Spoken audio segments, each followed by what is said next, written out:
জাতীয়করণ সহ ৬ দফা দাবির বাস্তবায়নের দাবিতে পটুয়াখালী জেলা প্রশাসক কার্যালয়ের সামনে মানববন্ধন ও স্মারকলিপি প্রদান কর্মসূচি পালন করেছে স্বতন্ত্র ইবতেদায়ী মাদ্রাসা শিক্ষক ঐক্য জোট।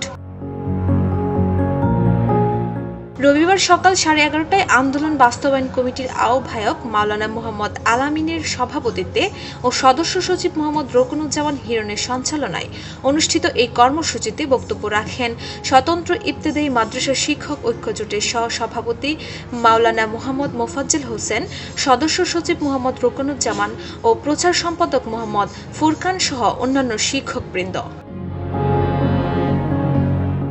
তারা বলেন, সরকার পূর্বে জাতীয়করণের ঘোষণা দিলেও তা বাস্তবায়ন না হওয়ায় শিক্ষক সমাজ হতাশ।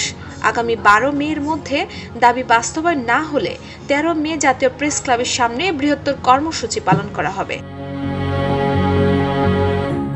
উল্লেখযোগ্য 6 দফা দাবির মধ্যে রয়েছে জাতীয়করণ, রেজিস্ট্রেশন স্থগিত আদেশ প্রত্যাহার, কোড প্রদান, আলাদা নীতিমালা প্রণয়ন, অফিস সহায়ক নিয়োগ এবং প্রাক ইবতেদায়ী শ্রেণীর অনুমোদন।